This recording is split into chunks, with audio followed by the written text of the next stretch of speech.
Kita lihat dulu yuk fakta ibu muda yang mengaku diperkosa tapi justru ia melecehkan anak-anak di Jambi. Pemirsa, ada total korban 17 anak saat ini, 7 perempuan dan 10 anak laki-laki. Pelecehan dilakukan pada saat korban ini sedang bermain PlayStation yang ia rentalkan. Ia juga diduga kerap meminta anak-anak tersebut untuk menyentuh alat kelamin dari tersangka atau alat vital dari tersangka, pemirsa.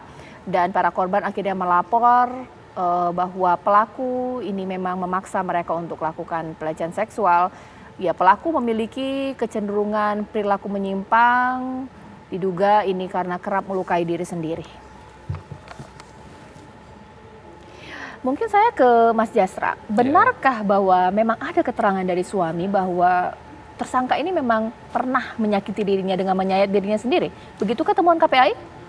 Ya, jadi informasi yang kita dapatkan gitu ya, jika istrinya jika suami tidak mau melayani berhubungan badan gitu, maka dia mengancam membunuh anaknya gitu ya, kemudian menyayat tangannya gitu ya.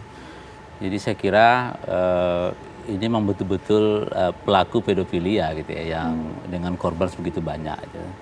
Nah, kemudian yang kedua, informasi yang kita dapatkan di teman-teman P2 TP2 juga melihat memang lingkungan yang longgar gitu ya, itu juga dimanfaatkan juga oleh pelaku ini untuk merekrut ya, dan melihat bagaimana kesukaan anak dari PlayStation gitu, kemudian memanggil anak itu satu-satu ke ruangan kamarnya gitu ya. Jadi memang betul-betul direncanakan gitu ya. Jadi ya memang kita praduga tidak bersalah tetap prinsip-prinsip itu, tapi beberapa kasus yang kita lihat kalau sudah jumlahnya banyak gitu ya, itu memang kepolisian pasti memberikan hukuman maksimal. Baik. Gitu ya. Dokter, apakah ini juga bisa memperkuat penyelidikan mengenai dugaan dia menyakiti dirinya sendiri, dia sebagai pelaku ataukah sebagai korban, atau ada cara lain tidak? Karena ini kan sedang pemeriksaan kejiwaan ya, Dok ya? Iya. Jadi kalau sekarang ini sedang didalami kejiwaannya, bahwa apakah ditemukan masalah di emosinya, atau masalah di pola pikirnya, atau masalah di tindakannya, tentu itu akan menjadi satu paket bahwa oh individu ini memang ada kelainan-kelainan, oh individu ini memang ada penyimpangan-penyimpangan.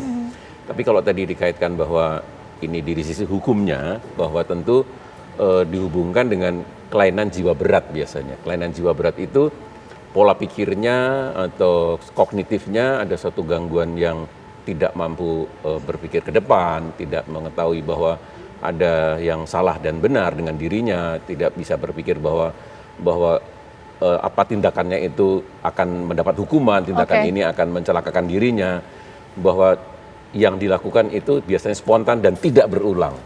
Kalau itu sesuatu yang direncanakan dan bisa berulang dengan pola yang sama, rasanya itu bukan gangguan pola pikir yang berat. Jadi kalau seperti itu memang kelainan jiwa, tetapi kelainan jiwa yang cakap untuk berpikir. Cara mengetahui orang punya gangguan atau kelainan seksual atau mungkin atau hypersex itu, bagaimana sih, Dok? Dari apa biasanya? Ya, memang ada suatu range spektrum ya, bahwa kalau misalnya bahwa kalau ahli seksual akan mengatakan bahwa hubungan seksual itu kira-kira sehari bisa sekali 2 kali. Kalau seminggu ya kira-kira 3 kali. Jadi ada suatu range. Tentu itu juga dihubungkan karena berhubungan seksual itu dikaitkan dengan partnernya. Tentu bahwa kalau bisa melayani tentu segitu juga oke. Tapi kalau sudah berlebih tentu itu akan ini artinya bahwa memang sudah berlebih, dosisnya sudah berlebih. Oke, nah Mas Heri, kalau dalam hukum pidana untuk pelaku dengan kasus seperti ini, 17 anak menjadi korbannya, kira-kira apa ancaman hukuman? Atau mungkin bisa tidak sih ini gugur oleh hukum karena mungkin kondisi kejiwaan pelaku di saat ini terganggu? Iya, kalau kita melihat kasus ini sudah naik ke tahap penyidikan ya, maka kita menunggu prosesnya. Kalau menurut saya yang paling tepat kalau memang sudah lewat penyidikan, maka pengadilan lah yang berhak menentukan memang apakah benar orang ini ada alasan menghapus pidananya atau tidak. Tapi kalau kita melihat sekali lagi pada fakta ada polarisasi, kemudian jumlah dari korban dan cara berpikir yang bisa dikatakan sangat kompleks begitu ya. Dia bisa memanggil orang, mengetahui apa kesenangan orang, itu saya rasa sesuatu yang sudah by design. Dan yang by design tadi kalau dikaitkan dengan apa dari keilmuan Pak Dokter, itu kan sebenarnya sesuatu yang sudah bisa difikirkan. Berarti dia tahu juga akibat dari perbuatannya. Nah, kalau kita bicara dalam konteks hukum itu ada namanya willing and wantons. Dia berniat, dia mengetahui, dia menginginkan hal itu. Maka pengetahuan dia terhadap hal itu sesungguhnya sebenarnya sudah ada. Bagaimana cara dia melancarkan modusnya tadi. Ini kan bukan sesuatu yang sangat mudah untuk dilakukan oleh orang yang tidak punya tidak punya pemikiran yang memang ingin bertujuan melakukan satu tindak pidana ya.